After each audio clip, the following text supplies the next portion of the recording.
Assalamualaikum warahmatullahi wabarakatuh. Alhamdulillah, sholatan wassalaman ala rasulillah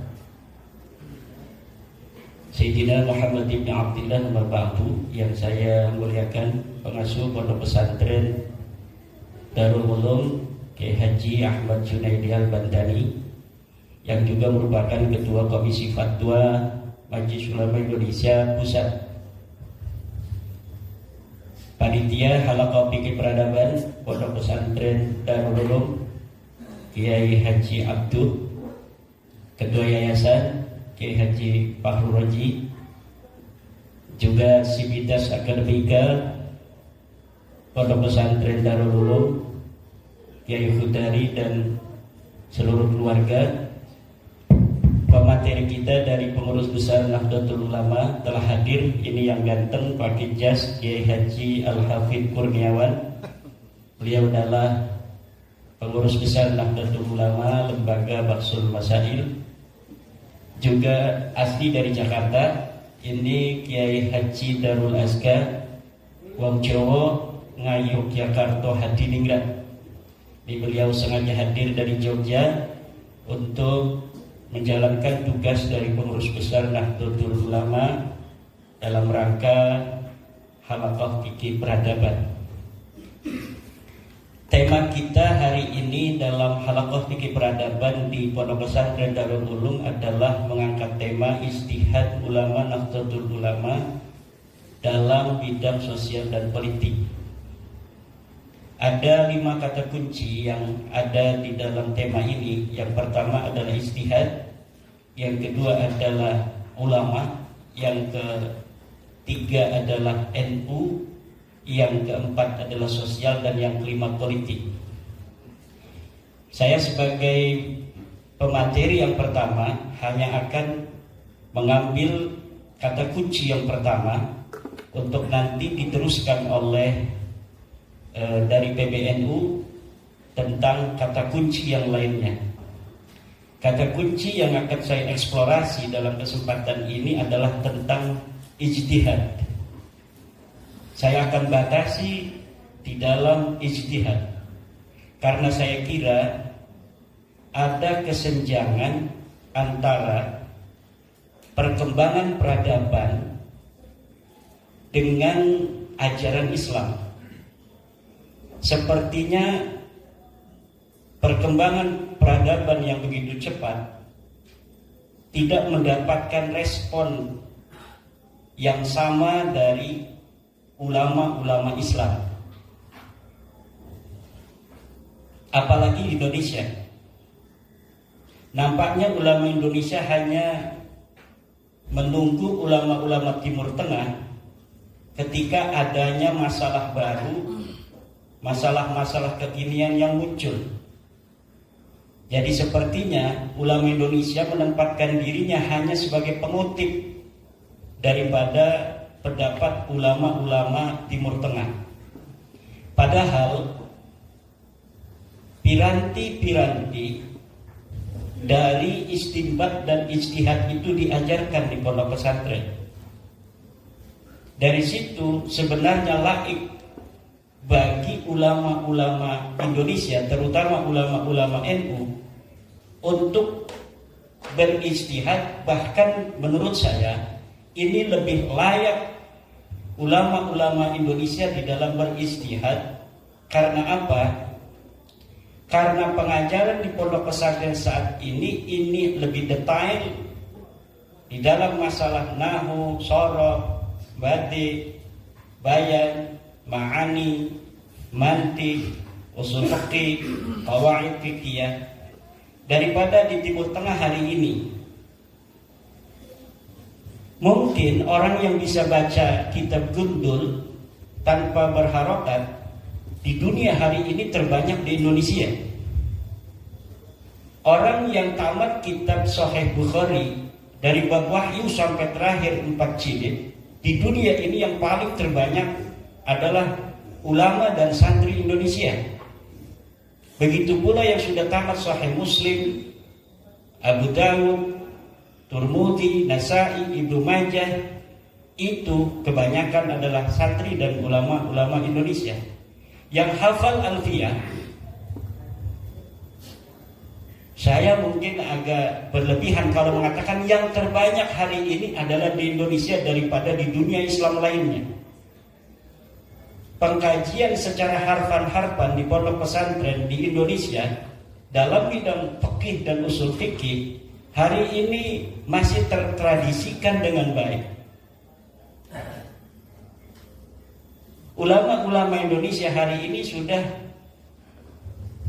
faham tentang itu kitab Al-Waraqat, Ghayatul Wusul, Jam'ul Jawami.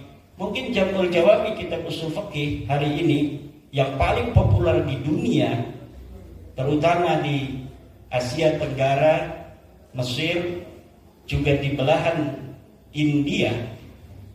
Itu hari ini yang banyak tamat Jam'ul Jawami ini adalah santri dan ulama Indonesia.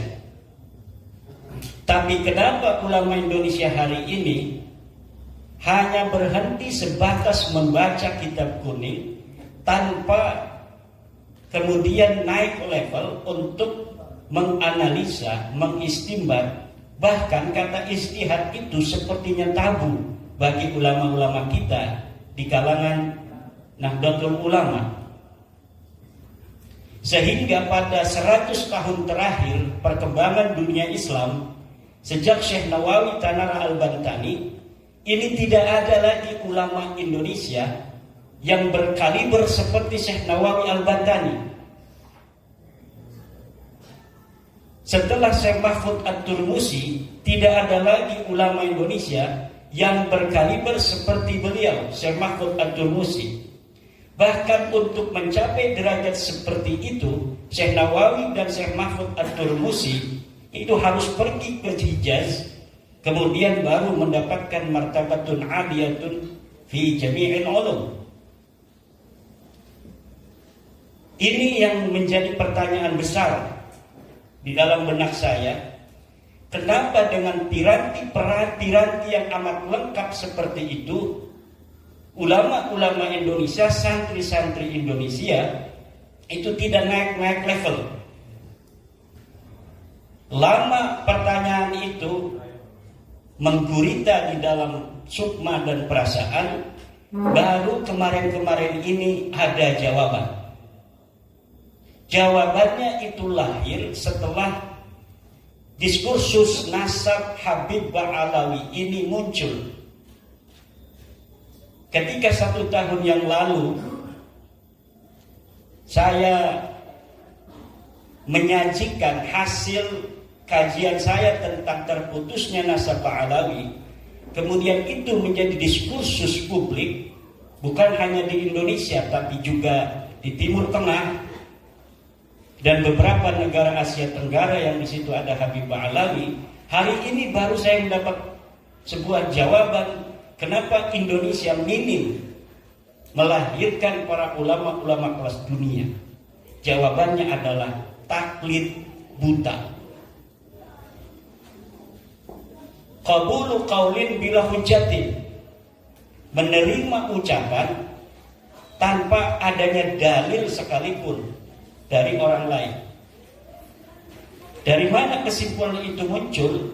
Kesimpulan itu muncul dari narasi-narasi yang terbangun di media sosial tentang bagaimana para santri kita dan para ulama menyikapi diskursus nasab itu.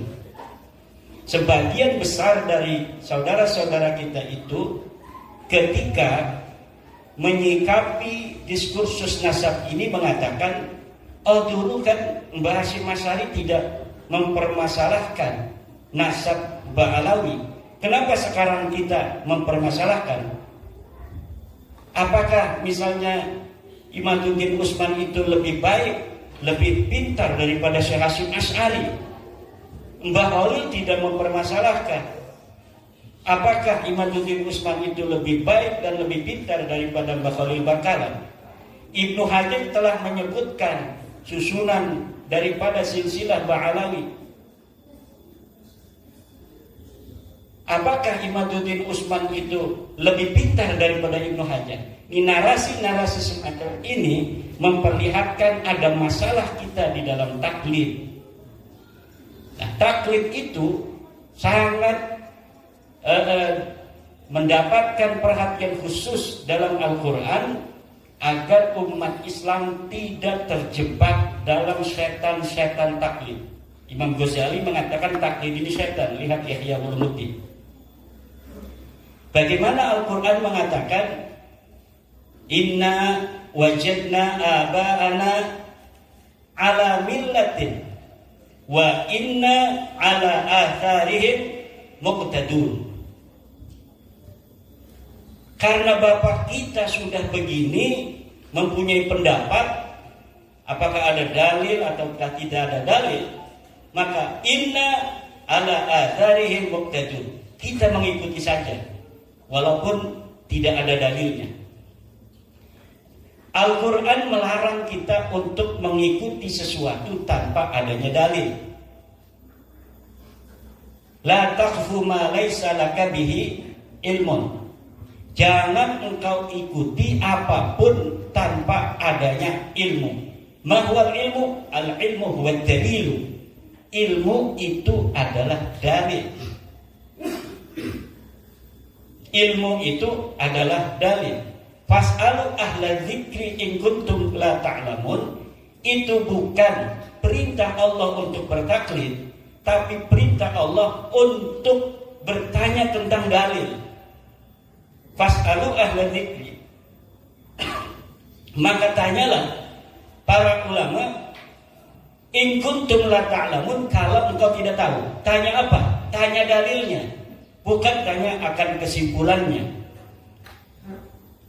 Imam Ghazali di dalam Al-Mustasfa misalnya, ayat ini fas'alu ahla dzikri in kuntum la ta'lamun adalah bertanya tentang riwayat. Bertanya tentang riwayat, bukan bertanya tentang pendapat.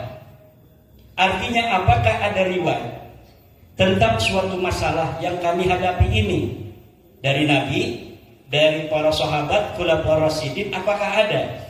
Kalau kita tidak tahu, fas'alu ahla dzikri in kuntum la ta'lamun. Bukan bertanya tentang pendapat dari seorang laki-laki yang sama dengan kita, dia adalah seorang laki-laki. Tidak bertanya kepadanya tentang pikirannya, tetapi bertanya tentang riwayat. Kenapa kita tidak bertanya tentang pikiran orang? Karena pikiran orang itu sama dengan pikiran kita. Yang membedakan adalah pikiran itu apakah berdasarkan dalil ataukah tidak. Imam Syafi'i mengatakan la yahillu taqlidu ahadin siwan Nabi sallallahu alaihi wasallam. Tidak boleh kita mengikuti, tidak halal. Ini kata-katanya luar biasa. Tidak halal kita mengikuti seseorang siwan Nabi sallallahu alaihi wasallam. Imam Malik juga mengatakan hal yang hampir mirip. Kullu ahadin yukhadu qawluhu wa yuraddu ila sahib hadzal qabri. Setiap orang ucapannya boleh diterima dan boleh ditolak kecuali sahib hadzal qabri ayyin Nabi Muhammadin sallallahu alaihi wasallam. Inilah masalah kita. Menurut saya, kenapa ulama-ulama Indonesia tidak naik-naik level? Ini kita tidak bicara tentang awam.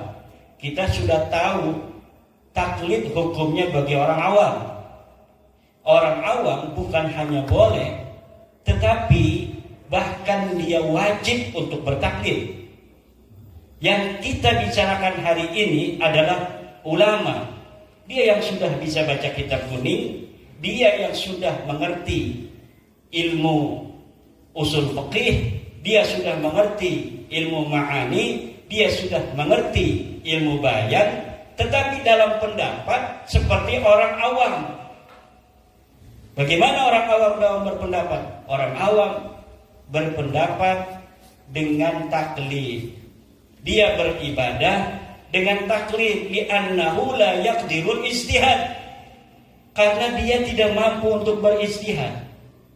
Yang kita maksud ijtihad ini bukanlah ijtihad dalam pengertian seperti Imam Syafi'i berijtihad umpamanya. Itu pun sebenarnya bagi siapapun masih ada bagaimana diskursus al-ijtihadu mutlaqun amla. Apakah ijtihad itu tertutup ataukah tidak? Ijtihad itu selamanya tidak tertutup. Kenapa? Karena an-nawazil la tatahaddad. Nawazil itu peristiwa-peristiwa tidak terbatas. Sementara an-nususu yatahaddad. Nusus itu, nas-nas itu terbatas. Ketika nas-nas, teks-teks Al-Quran atau Al-Hadis tidak bisa untuk menjadi jawaban daripada perkembangan zaman, peristiwa-peristiwa baru yang muncul, lalu dengan apa kita harus merespon peristiwa-peristiwa baru itu apabila ijtihad itu telah tertutup? Fikih yang hari ini kita pelajari, Fathul Qarib, itu hal yang ada di Fathul Qarib adalah pemikiran ulama tentang sebuah nas yang ada di dalam Al-Quran dan Hadis atau ijma atau qiyas berdasarkan kontekstualitasnya yang ada pada masanya. Tentunya dalam setiap masa akan ada hal-hal baru yang apabila kita cari penyelesaiannya dari Fathul Qarib tidak akan kita jumpai. Begitu pula dalam Fathul Mu'in, walaupun baru 100 tahun lebih. Begitu pula dalam I'anatul Talibin. Begitu pula di dalam kitab-kitab lainnya, apalagi misalnya kita langsung kepada Imam Ar-Rafi'i yang sudah 500 tahun, pada Ibnu Hajar yang bisa 200 tahunan, apalagi kita langsung kepada Imam Syafi'i yang sudah 1000 tahun. Tentunya dalam setiap masa az-zamanu yahtaju ila rijal. Untuk apa? Rijal ini yang akan menjadikan Al-Quran itu bicara. Bi annal Qur'ana la yantiqu wa innama yatakallamu bihi rijal. Quran itu tidak bisa bicara, yang bisa bicara itu adalah ulama.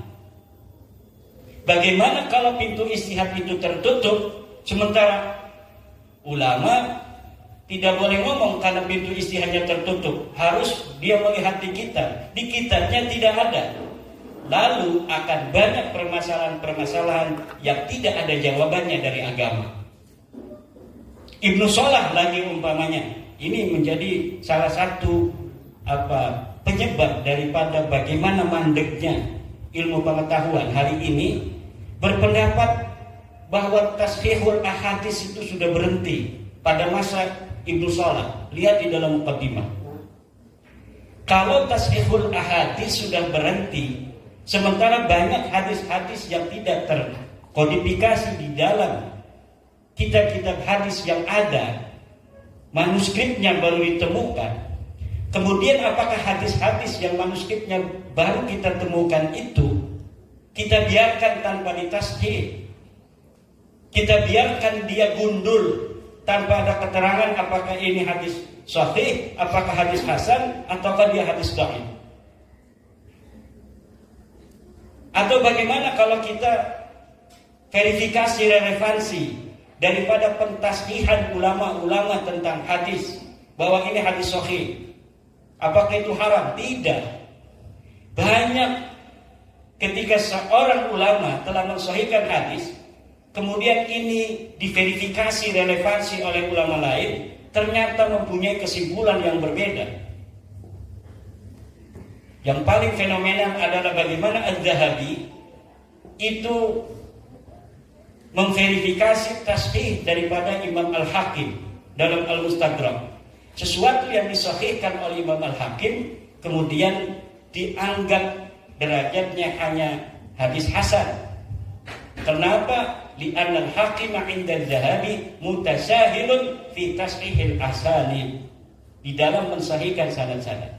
Dan inilah fikih peradaban Nahdlatul Ulama hari ini merangsang kita untuk bagaimana memverifikasi berbagai macam tatanan-tatanan pola pikir yang sudah mengkristal di kalangan kaum muslimin Indonesia untuk dapat menjawab peradaban masa kini dan masa yang akan datang.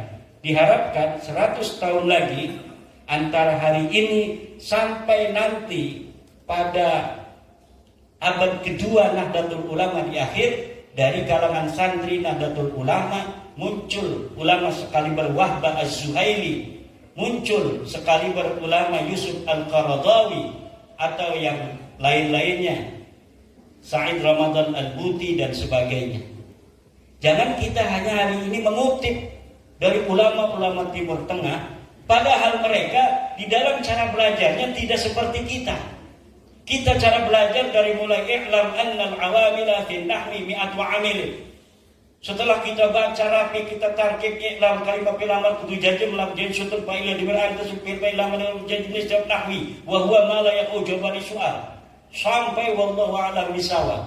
Kemudian kita naik lagi kepada kitab Jurmiyah Peragat, Tarkib, kemudian kita naik ke Mutamimah, naik ke Asmawi. Itu hanya dalam bab nahwu. Naik lagi ke Muhatun I'rab, naik lagi ke Alfiyah. Alfiyah itu adalah nahwu bukan hanya untuk membaca. Bagaimana bab ikhbar itu memberikan kita pelajaran untuk menyusun kalimat. Jadi yang dirangsang oleh Alfiyah bukan hanya cara membaca kitab, tapi bagaimana ulama itu pikiran-pikirannya kemudian terkodifikasi di dalam sebuah kitab. Berapa kitab yang terproduksi dari zaman Syekh Nawawi sampai hari ini bisa dihitung dengan jari. Yang ada komentator-komentator dengan bahasa Indonesia yang keluar ribuan buku dari Universitas Islam. Universitas Islam YIN UIN itu melahirkan per tahun ratusan buku. Tapi kering, tidak bisa untuk melahirkan seorang mahasiswa pun yang bisa untuk mensyarahi matan takrib umpamanya. Pensarahan itu penting. Kenapa? Walaupun kita tidak bisa melepaskan diri begitu saja dengan fikih-fikih masa lalu yang berkaromah dalam tanda kutip, tetapi kalau ada pensarahan baru dari ulama hari ini, maka kejadian dan peristiwa yang lahir hari ini itu bisa terreportase masuk ke dalam kitab itu, yang nanti anak cucu kita tidak akan terlalu jauh untuk melihat di masa Syekh Nawawi tentang apa yang terjadi di sekitar ulama, tetapi ada wasilah dan wasaid di mana di tahun kita hari ini ada peristiwa-peristiwa yang terekam. Perkembangan fikih yang perlu mendapatkan respon yang cepat dari ulama hari ini belum terekam dalam kitab-kitab yang dikaji di pondok pesantren. Hanya dalam bidang fatwa, misalnya dari Mesir ada fatwa-fatwa yang tidak punya internet tidak bisa melihat fatwa itu. Kemudian Majelis Ulama Indonesia bikin fatwa tentang bagaimana hukumnya beli pulsa, hukumnya apa dalam fatwa, tapi tidak terkodifikasi dalam satu kitab yang laik untuk masuk pondok pesantren, sehingga semua itu bisa dikonsumsi oleh para santri dan para kiai. Ini kira-kira yang ingin saya eksplorasi, yang nanti akan dikembangkan bagaimana ijtihad itu dilakukan oleh Nahdlatul Ulama di dalam bidang sosial dan politik. Hal lain yang saya temukan sebentar lagi, karena ini waktunya terbatas, adalah Kenapa ulama Indonesia tidak melahirkan ulama besar 100 tahun terakhir ini? Ada jiwa inferioritas yang tersindrom di dalam jiwa-jiwa umat Islam Indonesia. Jadi umat Islam Indonesia secara kemanusiaan dia memiliki sindrom inferioritas terhadap orang barat, orang bule. Umat Islam Indonesia sebagai seorang muslim mempunyai inferioritas, sindrom inferioritas terhadap orang Arab. Akhirnya apa saja yang lahir dari barat kemudian dianggap sesuatu yang layak untuk dijadikan contoh dalam peradaban, sesuatu yang lahir dari Timur Tengah daripada pemikiran-pemikiran ulamanya seakan-akan dianggap lebih bermutu daripada pemikiran dan pendapat ulama-ulama kita.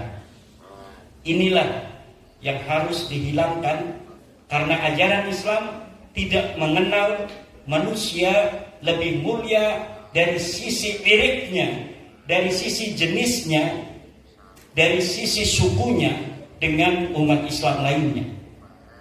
Laqad karramna bani Adam. Kita semua ini adalah anak Adam.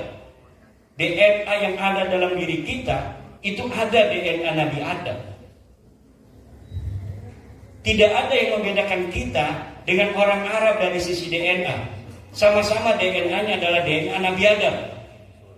Tidak ada yang membedakan kita dengan orang Barat. Hanya karena sistem cuaca yang ada di Barat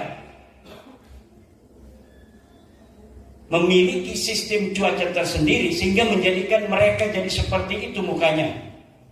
Dan kita, cuaca kita yang ada di Indonesia yang demikian ini menjadikan kita seperti ini. Hanya itu yang membedakan.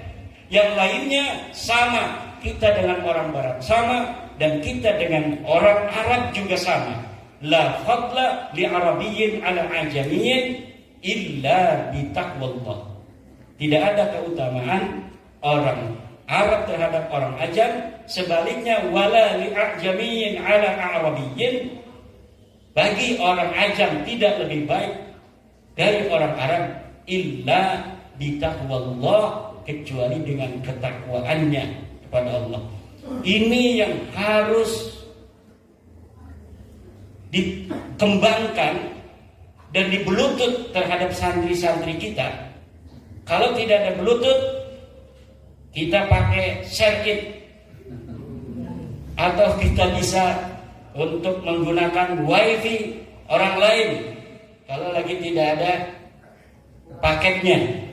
Semangat ini, semangat pembaruan, kita menantang masa depan untuk Indonesia yang lebih baik dari sisi ilmu pengetahuan. Dan karena hari ini dari sisi adab kemanusiaan kita terbukti lebih baik dari orang Arab. Bagaimana umat Islam Indonesia yang terbanyak hari ini itu hidup rukun mulai dari merdeka sampai hari ini, sementara orang-orang Saudi masih perang dengan Yaman. Orang Myanmar masih bermasalah tentang suku dengan orang-orang dari Rohingya. Orang-orang di Palestina masih bermasalah dengan orang-orang di Israel. Afghanistan sampai saat ini masih terjadi peperangan antar suku, walaupun Taliban sudah menguasai. Indonesia dengan 700 suku dan 1.400 bahasa, dengan 17.000 pulau, 130 juta muslim, 270 juta penduduk seluruh Indonesia, ini tidak terjadi perang saudara yang signifikan. Walaupun ada di Aceh atau di Papua, tetapi frekuensinya kecil. Kenapa itu bisa terjadi? Ini karena adab kemanusiaan kita, terutama yang dikembangkan oleh Nahdlatul Ulama, yaitu agama Islam Tawasutiyah. Namun itu saja belum cukup untuk mengangkat harkat derajat umat Islam Indonesia ke pentas global tanpa ilmu pengetahuan. Bagaimana ilmu pengetahuan itu bisa setara dengan dunia Islam lainnya di dunia internasional? Satu adalah dengan menghancurkan setan-setan taklid yang ada di dalam diri para santri dan para ulama. Wallahu wal muwaffiq ila aqwamit thoriq. Wassalamualaikum warahmatullahi wabarakatuh.